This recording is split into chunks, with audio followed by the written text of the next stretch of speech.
Deixa eu só me ajeitar aqui, só um minutinho.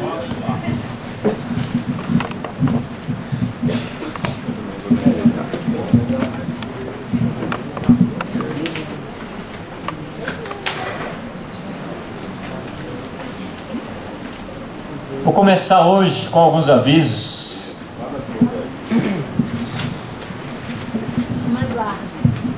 Domingo que vem o nosso culto será por setores. Tá certo? Então você procure aí o seu líder de setor. No domingo que vem você sabe onde será o seu encontro. E o pessoal lá do norte vai se reunir por bate-papos. Certo? Quarta-feira teremos culto aqui normalmente para os líderes de bate-papo às 19h15.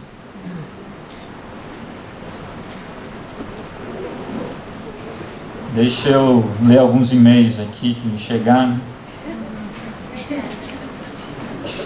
Bom, o seu Joaquim, ele passa bem e agradece pelas orações, né, de toda a igreja e pede que continuem orando por ele, porque ele vai fazer um outro procedimento nessa terça-feira. Então, vamos orar por ele, né, para que tudo corra bem lá.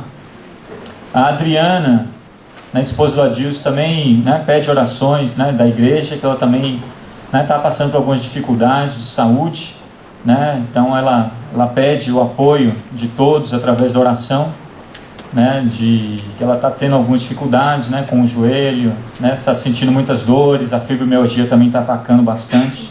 Então vamos orar também pela Adriana. Aqui o seu Joaquim de novo, já falei, né? E vamos também daqui a pouco orar, né? Pela mãe da Samanta, Dona Lourdes, que descobriu uma doença um pouco séria. Ela também pede orações de toda a igreja. E também por Dona Rosária, que é a mãe da Ellen, né, que irá fazer uma cirurgia nas mãos, né, nesse dia 24. Tá? Então daqui a pouquinho nós vamos orar todos juntos por essas pessoas aqui também. E hoje eu queria falar, né, sobre esse tema que vocês já viram aí, né, que é render-se completamente, totalmente, plenamente a Jesus. Essa semana para mim foi uma semana assim, bem, como posso dizer, montanha-russa, bem cheia de altos e baixos. Não sei se você se lembra, domingo passado eu vim aqui com Silvia, né, minha esposa, nós, né, comunicamos, estamos indo para Brasília e também que ela, né, estava grávida, só que nessa quarta-feira ela perdeu o neném. Né? Então, imagina, né? Então, não foi fácil para nós essa semana, né? Mas a gente acredita muito naquilo que Deus, né, tem feito, né, nas nossas vidas e o como que, né, que nessas horas é bom você ter um Deus, né, que te ama, que te compreende, que está pronto para ouvir, né, os seus lamentos. Né? E não só nos momentos de alegria, mas também nesses momentos de dor e de tristeza. E eu acho que isso me ajudou um pouco também a pensar no que vamos falar aqui hoje, né? Que é sobre esse tema. E essa mensagem de hoje é algo muito precioso, algo muito, mas muito importante. Eu diria que é o centro de todo o pensamento cristão, de toda a vivência da espiritualidade cristã. E talvez, podemos dizer aí que uns 70% a 80% de todas aquelas pessoas que se dizem cristãs não são de fato, porque não compreendem, não entendem, não conseguem assimilar o que nós vamos falar aqui hoje. Muitas das pessoas não se rendem à verdade. E eu estou falando isso só para você entender um pouco da importância do que vamos falar aqui. Eu queria fazer um pedido antes de começar. Eu queria que você se concentrasse bem. Evitasse ao máximo as distrações. Levantar, ir no banheiro, beber água. Nos próximos 50, 55 minutos... Hoje vai demorar um pouquinho, mas eu estou indo embora, vocês já vão ficar livres de mim, então me deu o direito de falar um pouco mais hoje. Mas se você tiver necessidade de ir no banheiro, vá. Se tiver de beber água, vá. Mas vamos tentar nos concentrar bem e não nos distrair, para que você possa compreender bem a mensagem. Que a sua mente e o seu coração estejam aqui comigo, concentrados. Que você saia daqui hoje, né, feliz e grato, né, com o que Deus tem feito já na sua vida. Então eu queria, né, antes de começar a orar, né, com todos. Pai querido, é com muita alegria que entramos na Tua presença, Pai, como igreja, nessa tarde. Queremos expressar nossa gratidão, nosso amor pelo Senhor, Pai, pelo sacrifício que Jesus fez na cruz por nós. Pai, sabemos e reconhecemos o quanto foi difícil para Ele, para o Senhor. Pai, sabemos que não merecemos tamanho amor, tamanha compaixão pelas nossas vidas. E isso nos constrange, Pai, ao ponto de podermos estar aqui hoje, agradecendo ao Senhor, como igreja, por tudo que o Senhor tem feito pelas nossas vidas. Amém. Pai, nós oramos agradecidos pela recuperação do Seu Joaquim. Pai, que ele continue melhorando a cada dia, e que nessa terça-feira, nesse próximo procedimento que ele vai passar, que o Senhor esteja lá com os médicos, cuidando de tudo, para que a recuperação dele seja completa. Pai, oramos pela Dona Lourdes, Pai, a mãe da nossa irmã Samantha. Pai, que o Senhor sabe o que faz, né? Que o Senhor a conforte nesse momento, que é tão difícil descobrir uma doença como essa. Que o Senhor possa ajudar a família, Pai, a passar por esse momento difícil. Pai, nós confiamos nos Teus planos, Pai, e queremos entregar, Pai, a saúde dele nas Tuas mãos. Pai, sabendo que o Senhor pode fazer qualquer coisa. Pai, oramos pela nossa irmã Adriana, que o Senhor alivie as dores dela, Pai, que o Senhor dê conforto e coragem, Pai, para enfrentar essa doença que não é fácil. Pai, oramos também pela Dona Rosália, Pai, que vai fazer uma cirurgia nesse dia 24, que o Senhor também esteja lá com os médicos cuidando de tudo. Pai, pedimos também por nós, Pai, agradecemos pela nossa saúde. Pai, pedimos que o Teu Espírito presente aqui, Pai, nessa tarde, vá fundo nos nossos corações, levando, Pai, a Tua palavra, Pai, que é capaz de transformar, Pai, as nossas mentes, as nossas atitudes. Possamos sair daqui, Pai, diferente de como entramos. Agradecemos imensamente o Senhor. Amém. Bom, como é que nós podemos compreender o cristianismo na sua versão mais básica e original? Não sei se você já se perguntou isso. Se nós tivéssemos que entender o que é a espiritualidade cristã, sem fantasiar, sem colocar acréscimo algum, sem embutir a religiosidade, ouvir simplesmente aquilo que saiu dos lábios de Jesus, o que nós teríamos de substancial para aplicar hoje na nossa vida? Ou seja, a minha pergunta hoje é: o que é ser um cristão? O que significa realmente ser um cristão? Não a partir daquilo que a religiosidade católica, apostólica, romana diz. Não a partir daquilo que a religiosidade protestante fala. Não a partir da religiosidade popular. Mas a partir dos lábios de Jesus. O que significa ser um cristão se nós lermos os evangelhos pura e simplesmente? O primeiro passo para entendermos isto, o que é ser um cristão, significa crer plenamente em quem Jesus é. Eu queria pedir licença aos meus irmãos e falar com aqueles que estão nos visitando hoje aqui. Esse é o primeiro passo para você entender o que é o cristianismo e quem é Jesus. É você conhecer, é crer quem foi, quem é Jesus. Agora, você não precisa crer em quem você não conhece. Você não precisa crer em alguém que você acabou de ser apresentado. E eu queria convidar você que está nos visitando a seguir Jesus, a iniciar um processo de conhecimento de quem é Jesus. Escute o que ele tem a dizer, observe o que ele faz, perceba quais são as ações, quais são as suas atitudes, qual é o grau de coerência entre o que Jesus fala e o que ele faz. Siga Jesus, simplesmente isso, lendo os evangelhos, orando e dialogando com ele, conversando com outras pessoas que estão seguindo Jesus.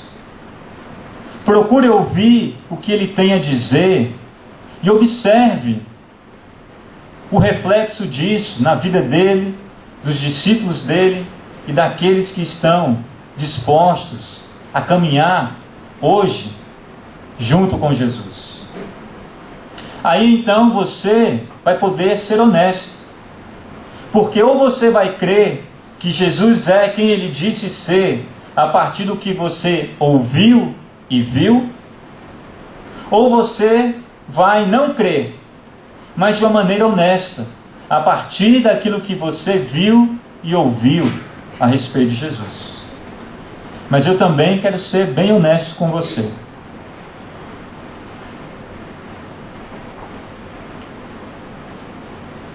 Quanto mais distante você se encontra desse processo de observar, de seguir Jesus, quanto mais longe você está nisso,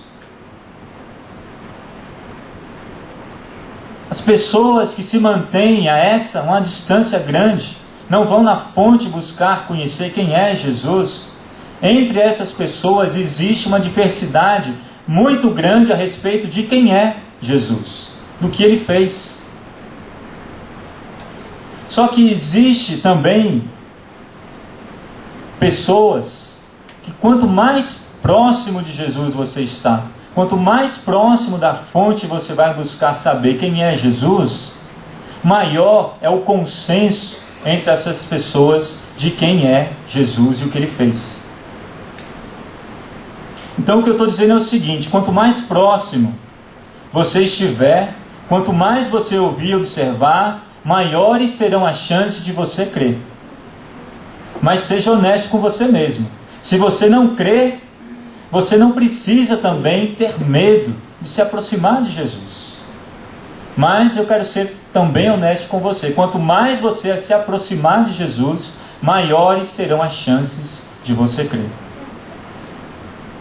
Então inicie esse processo de conhecimento de quem foi Jesus. E eu quero hoje abordar mais o segundo passo, que é depois de você conhecer Jesus, depois que você crer nele. O que significa ser um cristão? Que é render-se plenamente ao que ele fez. Mas aí vem uma pergunta óbvia. Qual é? O que ele fez? Não é? Se nós precisamos nos render plenamente a Jesus, o que ele fez? Um versículo aqui em Mateus capítulo 9, versículo 35, nos dá um bom resumo do que Jesus fez.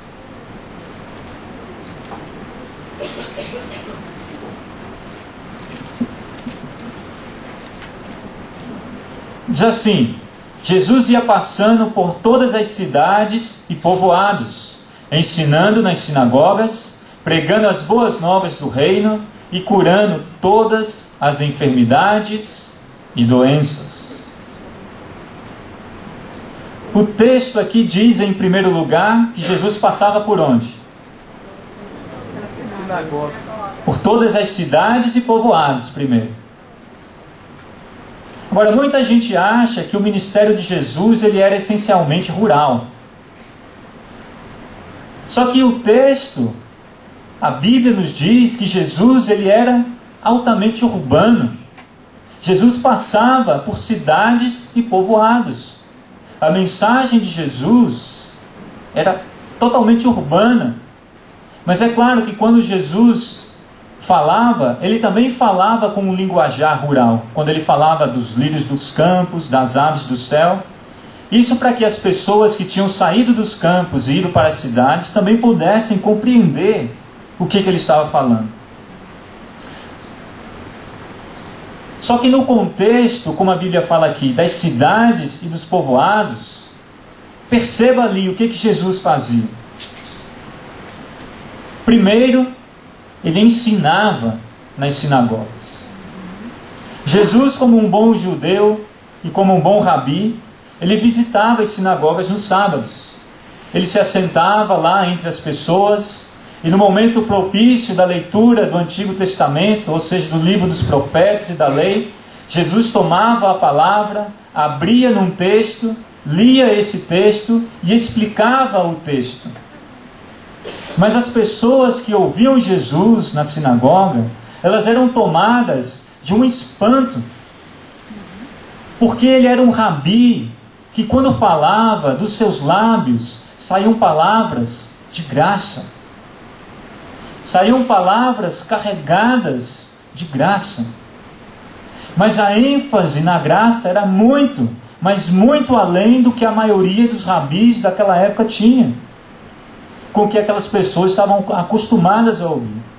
Por isso elas ficavam perplexas quando Jesus abria um texto, lia e explicava. Mas fora das sinagogas, Jesus também andava pelas cidades e diz o texto que ele pregava as boas novas do reino. E o verbo aqui é diferente da conotação do verbo anterior, ensinar. O verbo ensinar nos dá uma ideia o quê? Então, nos dá uma ideia didática, que Jesus ia ensinando de forma didática a respeito do que ele estava falando. Pregar é um anúncio em alta voz, é um discurso público, no local público. E Jesus, nesses discursos, diz o texto, ele anunciava o quê? As boas novas do reino de Deus. E Jesus, desde o início do seu ministério, ele tinha uma mensagem que era clara. Ele dizia, arrependam-se dos seus pecados, porque o reino dos céus está próximo. O verbo arrepender vem do substantivo grego metanoia, que significa literalmente mudança de mente, mudança de paradigma. Ou seja, quando Jesus convidava homens e mulheres da Palestina a se arrependerem, Jesus não estava convidando eles a se arrependerem de uma atitude errada que eles tiveram no dia anterior. Jesus não os estava convidando a se arrepender de uma mentira que tinham contado ontem, nem de um pensamento errôneo que eles tinham tido em casa, ou de um sentimento de raiva que eles tinham pelo seu inimigo. O que Jesus estava falando era algo muito maior e muito mais profundo. Vocês precisam mudar o paradigma no qual vocês estão vivendo. O paradigma que determina a vida de vocês. O paradigma que move os seus sentimentos e os planos de vocês. O que Jesus está falando é o seguinte: quando Deus criou o universo, Ele o criou em perfeição plena, em equilíbrio total. E Deus criou o homem e a mulher à sua imagem e semelhança, como a menina dos olhos da criação, como a coisa mais preciosa que Ele havia criado. E Deus deu ao homem e à mulher o privilégio de serem aqueles que teriam uma conexão direta e íntima com Ele. E junto com essa conexão íntima e direta com Deus, eles teriam a missão de cuidarem de todo o universo. E tudo era perfeito. E o texto bíblico diz que quando Deus olhou para toda a criação, Ele disse o quê? Que tudo tinha ficado como? Não. Muito bom. Não tinha ficado bom, tinha ficado muito bom.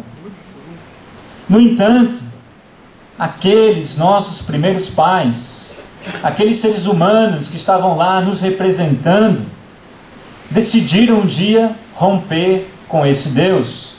Decidiram que não mais precisavam de Deus. Eles decidiram que dali para frente eles poderiam cuidar da sua própria vida, das suas próprias relações, da sua própria sociedade e do próprio universo.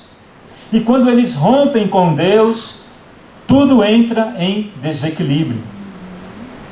Aí emerge a culpa e aumenta gradativamente a nossa distância do Criador. Entra em desequilíbrio a nossa relação com Deus e entra em desequilíbrio a nossa relação com o outro, ser humano do nosso lado. E o que temos hoje visto nos jornais todos os dias é fruto dessa ruptura. Violência e mais violência. Dificilmente você escuta uma boa notícia no jornal. Dificilmente. É violência e mais violência. Deus não planejou isso.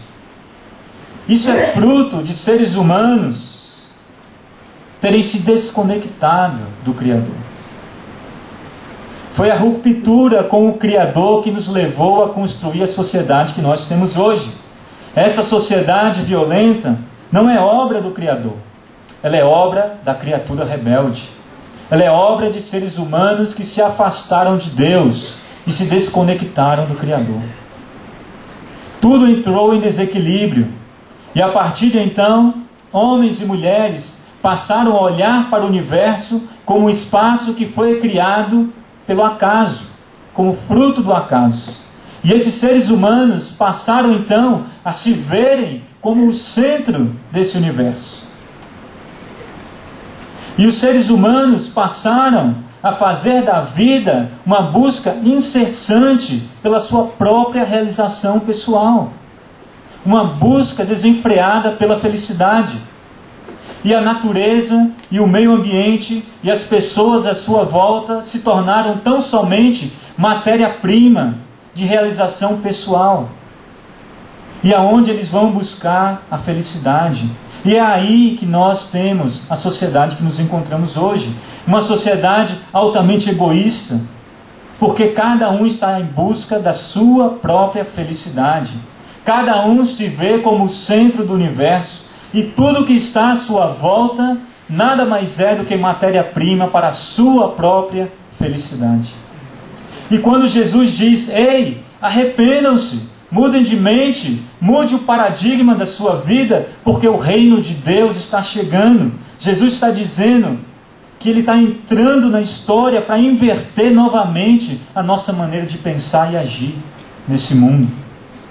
Deus está entrando na história para dizer que o universo não é fruto do acaso, mas o universo é fruto das mãos de um Deus Criador. Que o homem e a mulher não são o centro desse universo, o centro desse universo é esse Deus Criador. E o sentido da vida não está em busca da felicidade pura e simplesmente, mas o sentido da vida está em você se conectar intimamente com esse Deus e viver uma vida de intimidade com Ele. E o meio ambiente e a sociedade não são matéria-prima para a minha própria realização pessoal, mas o meio ambiente e a sociedade é o espaço no qual o Criador nos envia em missão. Então Jesus ele está convidando homens e mulheres a se arrependerem de estarem vivendo imersos nessa sociedade rebelde. Jesus convida nós a se arrependerem, porque as nossas decisões, os nossos sentimentos, os nossos pensamentos, as nossas vidas estão completamente imersos numa cultura que foi gerada pelo fruto da rebeldia. E é interessante porque muitas pessoas acham que nós temos que se arrepender diante de Deus apenas de atitudes. Só que o arrependimento das atitudes é apenas uma esfera do que realmente é o arrependimento. No entanto, quando Deus vem ao nosso encontro através de Jesus e diz: arrependam-se, porque o reino dos céus está próximo, Ele está pedindo para nós algo que é muito, mas muito maior do que você se arrepender de uma atitude errada. Arrependa-se do paradigma através do qual você tem visto a sua vida e tem usado a sua vida e tem decidido a sua vida. Mas o texto também diz que Jesus fazia o quê? Curava todas as enfermidades e doenças. Porque as curas faziam que Jesus era a demonstração maior de que o reino de Deus, de fato, estava chegando. E inúmeras coisas, naquela época, estavam sendo invertidas por causa do poder de Deus que estava entrando ali na história. Então Jesus levanta o paralítico, cura o cego, cura o surdo, o mudo, purifica o leproso. E Jesus, de fato, manifesta grande poder nos seus atos e nas suas ações. No entanto, o que passa despercebido para muitas pessoas é o que Jesus fazia não era obra de um mero curandeiro. Porque quando Jesus ele curava um cego, quando Jesus curava um paralítico, quando Jesus curava um leproso e tantos outros, essas pessoas que tinham essas enfermidades, naquela época, elas estavam condenadas a viver à margem da sociedade pelo resto de suas vidas. Só para você ter uma ideia, essas pessoas tinham o direito de morarem na casa dos seus familiares. Essas pessoas não tinham o direito de frequentar as reuniões no templo. Essas pessoas não tinham sequer o direito de dormir dentro da cidade. Antes do sol se pôr, elas tinham que sair da cidade e dormir do lado de fora da cidade, para que a sua impureza não contaminasse a casa dos seus familiares nem aquela cidade. Por isso que a maioria das pessoas não compreendem é o que Jesus fazia quando curava as pessoas. Não é o que muitas igrejas e muitas religiões fazem hoje em dia, vendo a cura como um fim em si mesmo. Quando Jesus diz a um paralítico, levanta e anda, Jesus está tirando esse homem da marginalidade e reinserindo esse homem na vida, dando a ele a possibilidade de trabalhar, de viver, de frequentar o templo. Quando Jesus purifica um leproso, Ele está tirando esse homem da marginalidade e reinserindo ele na sua própria história de vida, dando a oportunidade dele ser um ser humano. Por isso os milagres que Jesus fazia transcendiam, ou seja, ultrapassavam o fator físico, pura e simplesmente. Ele estava gerando com os seus milagres uma grande transformação e mudança no meio em que aquelas pessoas estavam vivendo. Porque o cego que volta a ver, ele volta a morar na casa dele, ele volta a ser um profissional, ele volta a frequentar o templo, ele volta a dormir na cidade. A sociedade está sendo transformada. Agora, algumas pessoas acham que Jesus fazia esses atos de cura e milagres de uma maneira mesquinha, como os deuses da antiguidade faziam quando vinham visitar a terra, para mostrar o seu poder, que curavam as pessoas, para mostrar quem manda. Tem gente que acha que Jesus andava pelas ruas, olhava um paralítico e falava: levanta você aí e anda. Via um cego: eu quero que você veja. Olhava um mudo: agora comece a falar. Para mostrar que ele tinha autoridade. Mas não era bem assim. O verso 36 diz que ao ver as multidões, teve compaixão delas, porque estavam aflitas e desamparadas, como ovelhas sem pastor. O que move Jesus ao encontro das pessoas necessitadas é a compaixão que ele tem por elas. Jesus, o próprio Deus encarnado, se move na direção da história, porque ele olha para a humanidade e vê pessoas aflitas e desamparadas, como ovelhas sem pastor.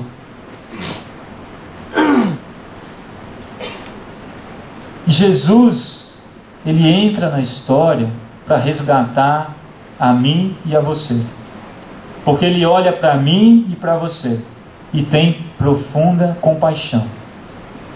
Porque ele nos vê aflitos, desamparados, como ovelhas sem pastor. E por isso, o bom pastor vem ao nosso encontro.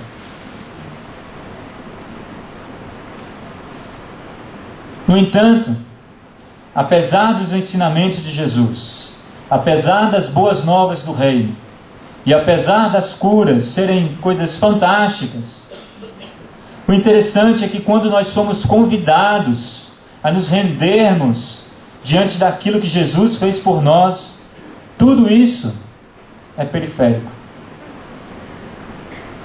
Tudo isso, os ensinamentos, as boas novas, as curas e milagres, tudo isso está na periferia. A nossa redenção a Jesus não se dá porque os ensinamentos dele são sábios, ou porque as boas novas do reino empolgam, ou porque as curas são maravilhosas. Eu bem sei que existem muitos que são atraídos a Jesus por essas coisas, porque acham os seus ensinamentos profundos, porque se empolgam com a vinda do reino, ou porque estão atrás de uma cura.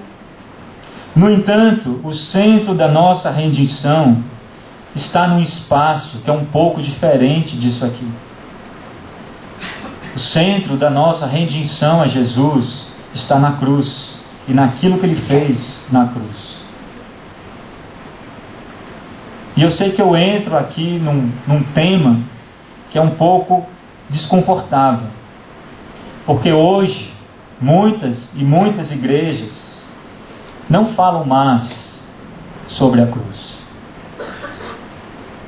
Olha o que o apóstolo Paulo fala lá em 1 Coríntios, capítulo 1, versículo 18. Ele diz: pois a mensagem da cruz é loucura para os que estão perecendo, mas para nós que estamos sendo salvos, é o poder de Deus. Para as pessoas que ainda não compreendem a obra de Deus, a cruz é uma loucura. E eu vou tentar mostrar essa loucura aqui para vocês rapidamente.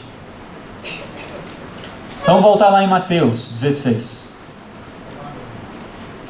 Versículo 15 e 16. Aqui Jesus está num diálogo com os seus discípulos. E Jesus pergunta aos seus discípulos: e vocês? Quem vocês dizem que eu sou? Simão Pedro respondeu: tu és o Cristo, o Filho do Deus vivo.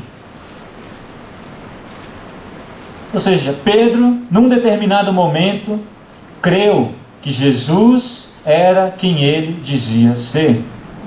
Mas isso foi um produto final de uma caminhada com Jesus. Pedro já tinha passado muito tempo com Jesus, e ele tinha visto Jesus. Ele tinha conversado com Jesus. Ele tinha comparado as ações de Jesus com o que ele pregava. E num determinado momento, Pedro fala: tu és o Cristo, o Messias, o Filho do Deus vivo. Pedro, primeiro, ele foi desafiado a seguir Jesus, para observar e ouvir. Até que ele teve esse momento aí, de que ele pôde confessar que ele acreditava que Jesus era o Messias. Mas veja o que acontece logo em seguida a esse trecho, lá no versículo 21. Então, desde aquele momento que nós vimos ali, Jesus começou a explicar aos seus discípulos que era necessário que ele fosse para Jerusalém e sofresse muitas coisas nas mãos dos líderes religiosos, dos chefes dos sacerdotes e dos mestres da lei, e que fosse morto e ressuscitasse no terceiro dia. E quando Jesus fala isso, os discípulos não entendem nada do que Jesus está falando. Eles tinham acabado de confessar que Jesus era o Cristo, E quando Jesus fala o que ele ia fazer, eles não compreendem. Porque isso aqui que Jesus está falando, na cabeça de um judeu, era loucura. Eles não conseguiam compreender, porque os judeus esperavam o Messias, sim. E quando Pedro diz, eu reconheço, eu creio que o Senhor Jesus é o Messias, é o ungido de Deus, é o Cristo, é o Filho de Deus vivo. O que eles esperavam de Jesus? Esperavam sim que Jesus fosse para Jerusalém. Mas que Jesus, ao chegar em Jerusalém, desse um chute em Pilatos, tirasse ele lá do palácio e assumisse o poder. E quando os romanos chegassem, enviassem mais tropas para tirar Jesus do poder, Jesus levantava os braços e um exército de anjos descia do céu e acabava com os romanos. Era isso que eles esperavam de um Messias. E que Jesus restabelecesse, que o Messias restabelecesse o reino de Israel, como na época de Davi e como na época de Salomão. Essa era a expectativa do judeu. Era isso que eles esperavam de um Messias. Mas Jesus, depois que Pedro disse, tu és o Cristo, é como se fosse assim, Jesus estivesse falando para eles, bom, o negócio é o seguinte, a partir de agora então, já que vocês sabem quem eu sou, já que vocês entenderam quem eu sou, anota aí o meu plano, o que eu vou fazer. Primeiro eu vou para Jerusalém. Aí os discípulos lá, não, tá certo, ok. É para lá que o Messias deve ir mesmo. Chegando lá, eu vou ser preso. Eles vão me esmurrar. Eles vão me açoitar. Eles vão zombar de mim. Eles vão me ridicularizar. Opa, esse negócio está meio estranho, eles deviam estar pensando. Na mente deles devia existir a esperança que aos 44 do segundo Pedro, Jesus falasse, agora eu vou virar o jogo. Mas Jesus diz, eu vou morrer. Aí eles não têm mais nem ouvidos para continuar ouvindo o que Jesus fala, e eu vou ressuscitar no terceiro dia. E esses homens, mesmo sem entender nada, começam a caminhar para Jerusalém. E veja o que acontece alguns capítulos mais na frente. Capítulo 20, versículo 17.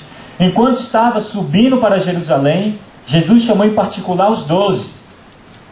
E lhes disse, estamos subindo para Jerusalém, e o Filho do Homem será entregue ao chefe dos sacerdotes e mestres da lei.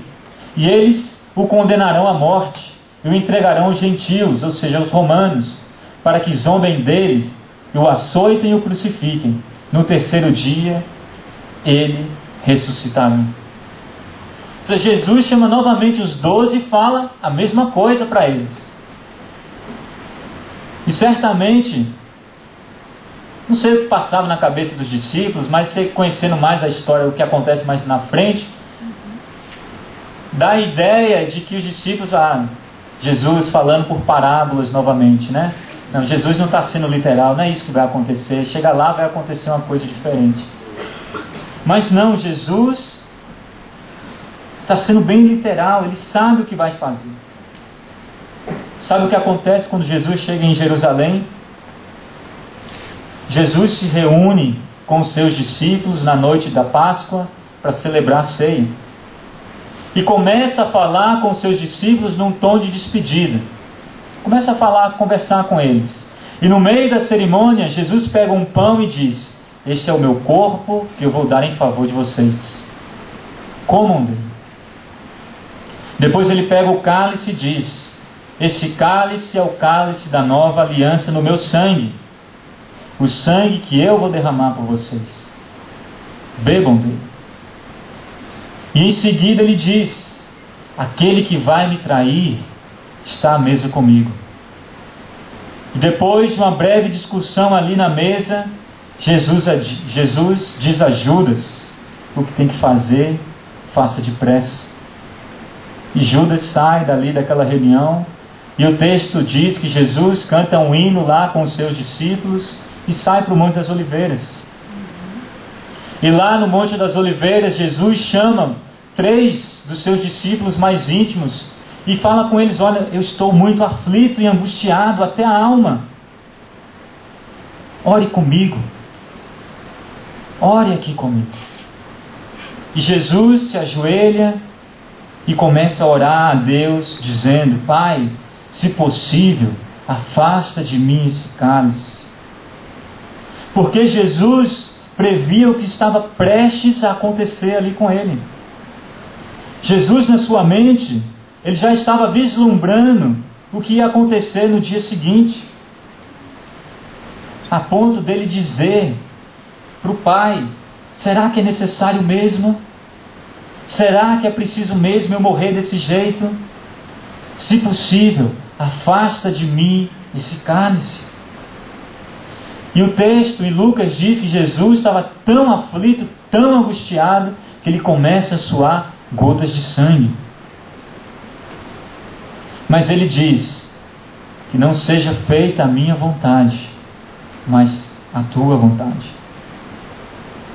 E quando ele se levanta e olha os seus amigos, eles estão como? Dormindo.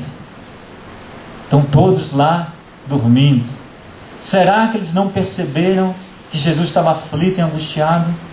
Será que eles não entenderam que Jesus tinha dito pouco antes que ele ia morrer? Jesus está ali sozinho. E ele não tem a compaixão de ninguém. Aquele que é todo compaixão para os outros, não tem a compaixão de ninguém por ele, naquele momento. E é nesse momento que chega os guardas lá do Sinédrio. E eles pegam Jesus, depois que Judas o identifica através de um código que ele tinha combinado com os guardas. Judas vai lá, dá um beijo na face de Jesus. Você já parou para pensar que Jesus deixou que Judas o beijasse nesse momento? E não tão somente o deixou beijar, como ele chama Judas de amigo. E Jesus é levado ali na calada da noite, no momento em que não funcionava o tribunal para julgá-lo, até a casa do sumo sacerdote Caifás. E lá inúmeras testemunhas se contradiziam e falavam mentiras a respeito de Jesus, tentando mostrar que Jesus estava blasfemando. E quando o sumo sacerdote proclama que Jesus era um blasfemo, por se dizer filho do Deus encarnado, os mestres da lei e os homens que estavam ali ao redor de Jesus, diz o texto, que passam a esmurrar Jesus, a bater no rosto dele, a cuspir nele. E eu fico ali imaginando Jesus, o meu mestre, manso, bondoso, cheio de compaixão por aqueles que sofrem, com os seus joelhos dobrados, sendo esmurrado, levando tapas e cusparadas no seu rosto, sendo humilhado, sendo zombado. E Jesus passa tudo aquilo em silêncio, diz a Bíblia. Pela manhã, bem cedo, ele é levado até Pilatos, o representante dos romanos lá na terra da Judéia. E a esposa de Pilatos o alerta pela manhã que ela teve um sonho com Jesus, e para que Pilatos tivesse cuidado com Jesus. Pilatos percebe em Jesus ali que alguma coisa estava estranha, e que ele não tinha encontrado culpa alguma em Jesus. Tem alguma coisa estranha aqui com esse homem que esses judeus me trouxeram. Mas Pilatos resolve lavar as suas mãos e entrega a decisão para o público. O público que os sacerdotes já haviam comprado para que escolhessem o criminoso Barrabás ao invés de Jesus. Barrabás o revolucionário, Barrabás o assassino. E que eles condenassem Jesus, gritando em alta voz: crucifique, crucifique-o, crucifique-o. Diante disso, o que Pilatos faz? Entrega Jesus aos soldados romanos. Eles levam Jesus, colocam sobre Jesus um manto vermelho, fazem uma coroa de espinhos, colocam na cabeça de Jesus, chamam toda a tropa se ajoelha e começa a zombar de Jesus: salve o rei dos judeus. E pegam um porrete e batem na cabeça de Jesus. Depois de chicoteá-lo e zombarem de Jesus e de cuspirem nele, eles entregam uma cruz para Jesus carregar. E Jesus atravessa a cidade de Jerusalém, sendo humilhado pelas pessoas que estavam ali, sendo zombado por todos que viam ele carregando aquela cruz. O povo que ele tanto amou e que teve compaixão, estavam ali xingando e zombando dele. E eles chegam no lugar chamado Gólgota, o lugar da caveira. Dão para Jesus um pouco de vinho misturado com fel, como o Fábio leu, que era uma espécie de um analgésico, porque era tão terrível crucificar alguém que eles dopavam, anestesiavam a pessoa para que ela suportasse as 3, 4, 5 horas presa na cruz. Só que Jesus, na hora que ele percebe que era isso que estavam dando para ele beber, ele recusa e não quer beber. Jesus queria estar plenamente consciente de tudo o que estava acontecendo naquele momento. E depois de crucificarem, de cravarem pregos enormes nos seus pés e nos seus punhos, depois de perfurarem o seu pulmão com uma lança, os soldados dividiam as roupas de Jesus ali aos pés da cruz, tirando a sorte nos dados. E aos pés da cruz eles zombavam de Jesus, fazendo jogatina com as roupas dele. E o texto diz, lá em Mateus 27, versículo 38, 41. Vamos ler. Pode passar. Isso aí o Fábio já leu na ceia. Mais um. Da mesma forma, o chefe dos sacerdotes e mestres da lei e líderes religiosos zombavam dele, dizendo: salvou os outros, mas não é capaz de salvar a si mesmo. E é o rei de Israel, desça agora da cruz e creremos nele. Ele não confiou em Deus. Ele confiou em Deus. Que Deus o salve agora, se dele tem compaixão, pois disse: sou filho de Deus. Igualmente o insultavam os ladrões que haviam sido crucificados com ele. Você consegue imaginar essa cena? Jesus ali crucificado e os líderes religiosos que passaram tanto tempo procurando uma falha para condenar Jesus, mas que tramaram matá-lo, estavam ali naquele momento zombando dele, de uma forma insensível a todo o sofrimento que ele passava. E no versículo 46, por volta das 3 horas da tarde, Jesus bradou em alta voz: Eloi, Eloi, lama sabachthani, que significa: meu Deus, por que me abandonaste? E aqui está um dos momentos mais profundos desse momento aqui da vida de Jesus. Porque Jesus é o Filho de Deus encarnado, enviado pelo Deus Pai e capacitado pelo Deus Espírito Santo. E nós temos um Deus triuno que eternamente viveu em comunhão. Esse Deus triuno nunca, em toda a eternidade, experimentou o que é estar separado um do outro. Eles viviam em intimidade única e plena. Mas quando Jesus estava lá na cruz, ele tinha sobre si todos os erros, todos os equívocos, todos os pecados gerados pelos seres humanos da cultura rebelde. E a visão de Jesus era tão horrenda que o Deus Pai, santo, santo, santo, pela primeira vez em toda a eternidade, ele vira o seu rosto para longe de Jesus. O Deus Pai se desconecta do Deus Filho ali na cruz. E Jesus experimentou pela primeira vez na vida o que é não estar em intimidade com Deus Pai. O que Adão fez, Jesus experimentou na cruz. E aí Jesus brada: meu Deus, por que me abandonaste? A perda que Adão não tinha consciência, Jesus teve aqui na cruz.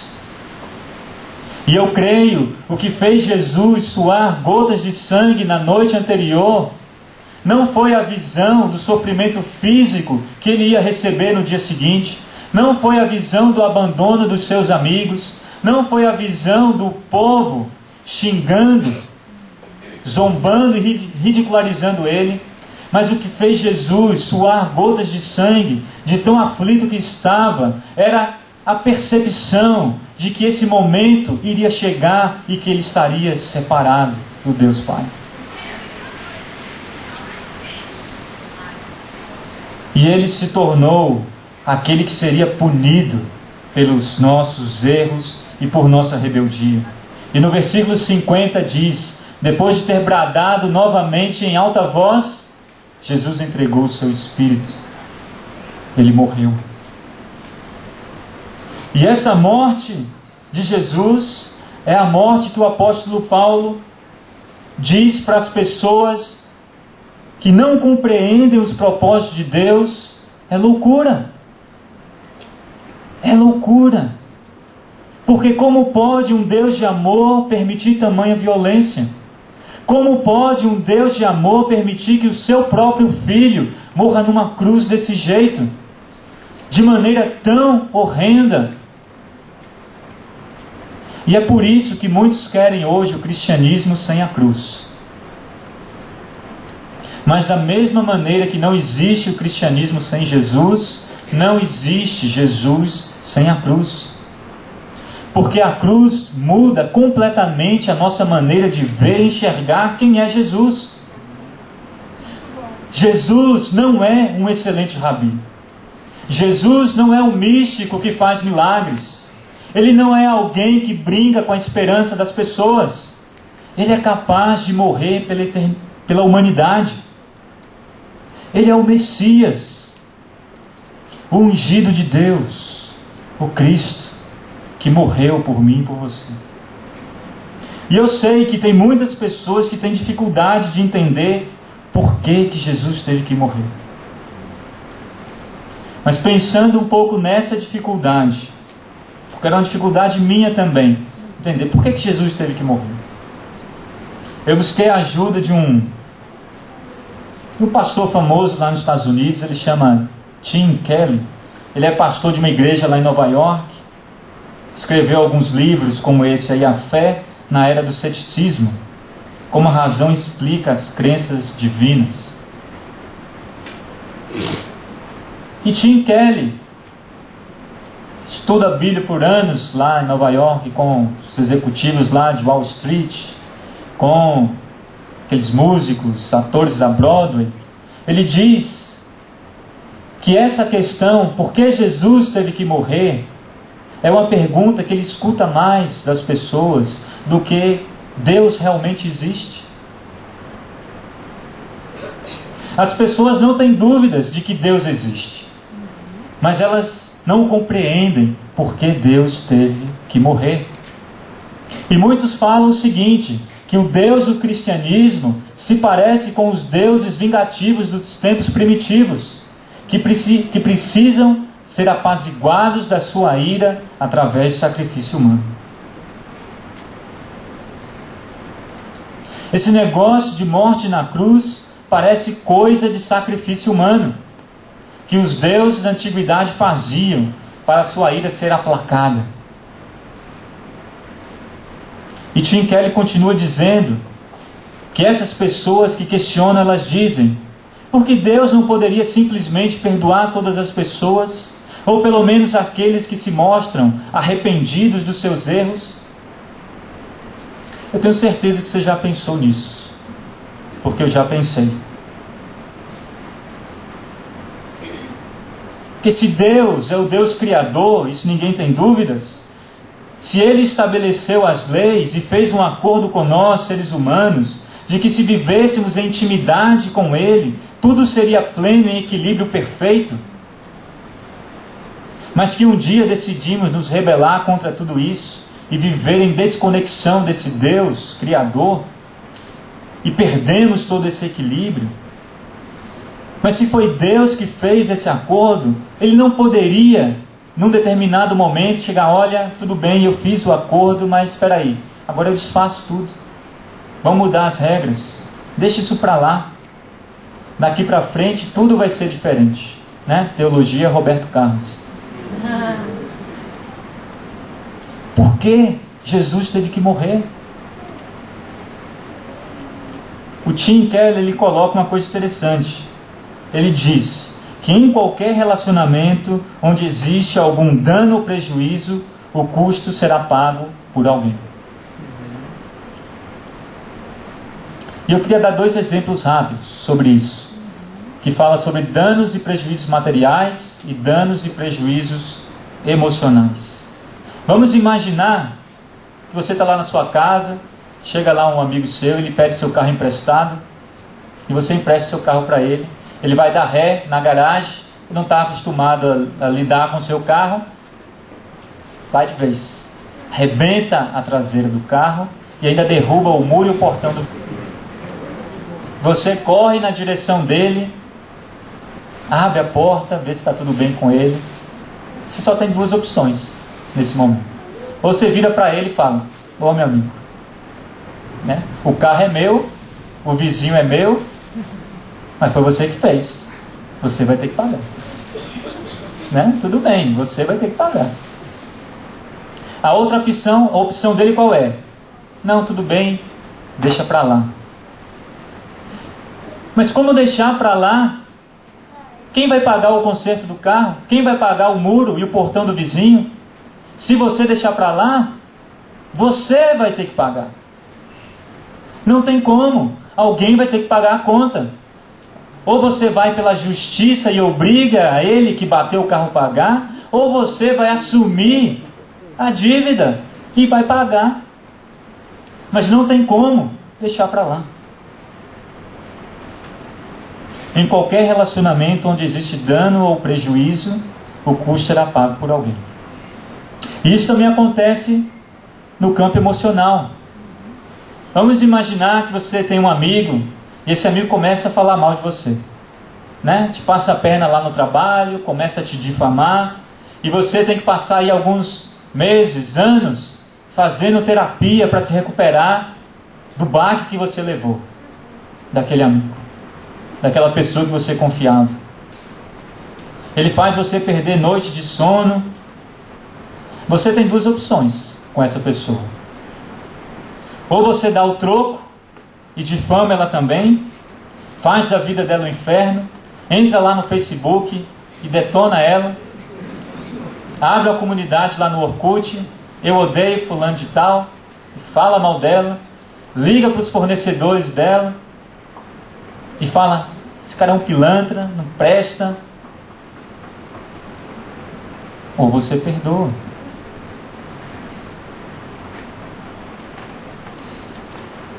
Mas sabe o que significa perdoar? Você vai ter que pagar a conta. E a conta do perdão não é barata. Não é barata. Porque o perdão sempre exige uma experiência de morte e ressurreição. Para você perdoar uma pessoa, você vai ter que fazer uma opção. E essa opção é morrer. Enquanto você não decidir morrer, você não vai conseguir viver. Porque o perdão dói. Dói como a morte. É você decidir abrir mão dos seus direitos. É decidir abrir mão de quem você é. É decidir abrir mão do que você acha justo. Perdoar verdadeiramente alguém dói. E perdão é um processo que envolve morte e ressurreição. E foi isso que Deus fez. Porque a vida está lá depois, na ressurreição. Se você não morre para si mesmo, para os seus pensamentos, você não vai conseguir perdoar aquele que está ali te causando dano e prejuízo emocional.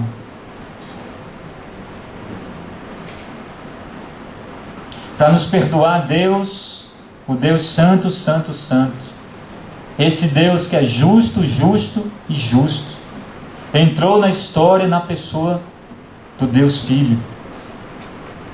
Viveu entre nós como santo e justo. Morreu naquela cruz para nos perdoar e ressuscitou no terceiro dia para dizer para mim e para você: não existe mais dívida.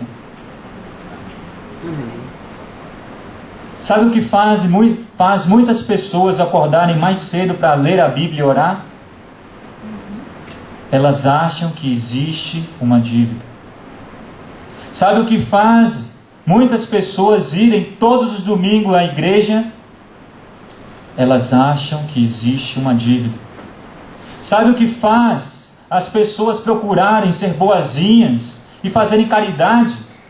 Elas acham que existe uma dívida. Posso te contar uma boa nova? Deus decidiu nos perdoar morrendo naquela cruz. Amém. E quando Ele ressuscitou, não existia mais dívida alguma. Não existe mais dívida a ser paga. Deus pagou a sua conta e a minha. Você acredita nisso? E a questão é que as pessoas que acreditam nisso se rendem a essa verdade. E passam a acordar mais cedo para ler e orar. Porque elas querem viver com esse Deus que pagou um alto preço por elas. Elas querem ter intimidade com Ele. Essas pessoas frequentam aos domingos uma igreja porque elas sentem um profundo prazer de estar na presença de Deus e de estar junto com outras pessoas para adorá-lo.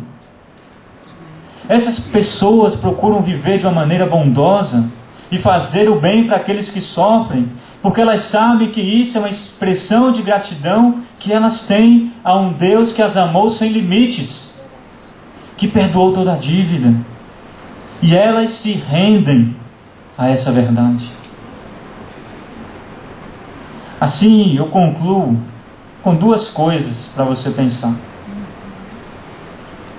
Render-se plenamente ao que Jesus fez é o que precisamos fazer. Por quê? Porque a cruz consolida o perdão de Deus a nós. Perdão significa assumir o custo ou dano gerado pelo ofensor ou agressor. O ofensor ou agressor somos nós, seres humanos. Nós rompemos com o Deus Criador, nós viramos as costas para Ele. Olha o que nós fizemos com o universo criado por Deus. Olha o que nós fizemos com o planeta Terra. Olha o que nós fizemos com a sociedade. Olha o que nós fizemos com os seres humanos. Nós estamos em dívida, sim. Nós roubamos o privilégio que Ele nos deu de ser a imagem e semelhança dEle. E usamos isso para o mal. Portanto, a cruz, quem merecia, éramos nós. A cruz era o lugar onde eu e você deveríamos estar, se Deus fosse agir de maneira justa. Mas o Deus Criador se fez homem na pessoa de Jesus. Ele assume toda a nossa dívida. Ele assume todo o dano que nós causamos a Ele. E diante disso, Jesus, através da cruz, nos reconcilia com Deus. Agora, uma coisa muito importante é a gente perceber que na cruz, Deus não fez com que qualquer outro ser humano fosse punido pelos nossos erros. Aquela coisa que a cruz parece, né, sacrifício humano dos deuses da antiguidade. Não, quem está na cruz é Jesus. É o próprio Deus que se ofereceu por nós, para pagar a nossa dívida com Ele. É o próprio Deus que entrou na história, deixou-se humilhar, deixou-se zombar, deixou-se ferir, deixou-se matar. É Ele que está se oferecendo em sacrifício, não é nenhuma outra pessoa qualquer. E um outro pregador famoso chamado John Stott, ele conclui isso muito bem num dos seus artigos, chamado A Cruz de Cristo. Ele diz que a essência do pecado é nós, seres humanos, colocando-nos no lugar de Deus. E a essência da salvação é Deus colocando-se em nosso lugar. Nós nos colocamos onde somente Deus merece estar. Deus se coloca onde nós deveríamos estar. E a segunda coisa, nós devemos nos render plenamente a Ele, porque a cruz é o ato maior de amor de Deus por nós. É impossível que você ame uma pessoa se você não é capaz de se envolver com as necessidades e com as dores dessa pessoa. Se eu amo alguém, eu sou capaz de correr riscos por ela. Se você não é capaz de correr risco, você não ama essa pessoa que você diz que ama. Isso é amor, isso é amar. E é isso que João fala. Porque Deus tanto amou o mundo que deu seu Filho unigênito, para que todo o que nele crê não pereça, mas tenha vida eterna. Porque Deus deu. Quem ama se entrega. Quem ama vai ao fundo do poço pela outra pessoa. Quem ama se deixa matar numa cruz. E eu termino aqui dizendo que cristianismo não é uma questão de confiarmos no que nós podemos fazer por Jesus. Tem gente que acha que ser cristão significa isso. É uma oportunidade para eu demonstrar a Deus o quanto eu amo. Isso não é cristianismo. Cristianismo não é uma questão de eu confiar naquilo que eu posso fazer. Cristianismo é uma questão de confiarmos no que Ele fez por nós e nos rendermos ao amor que Ele tem por nós.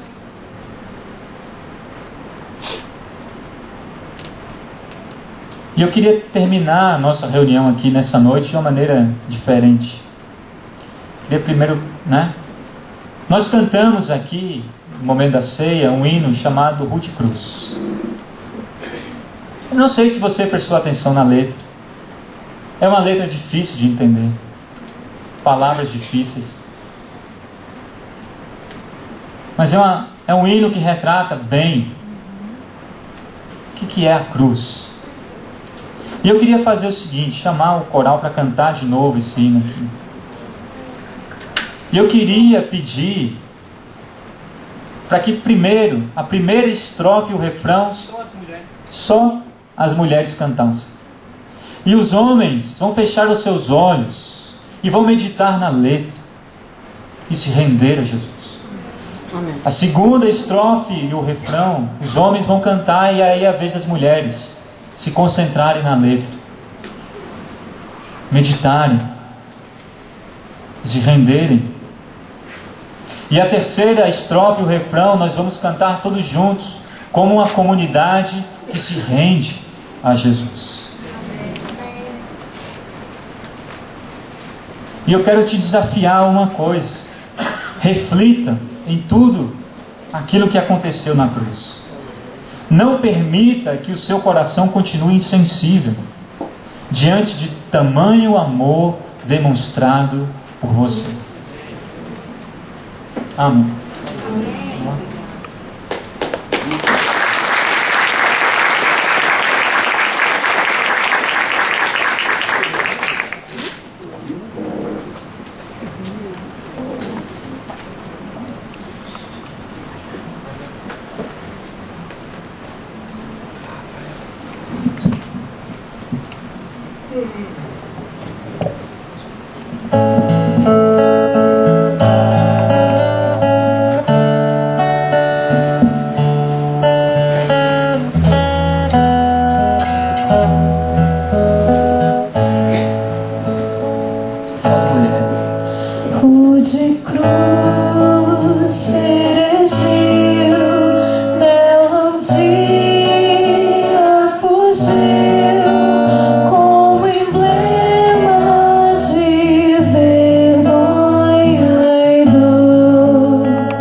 essa cruz.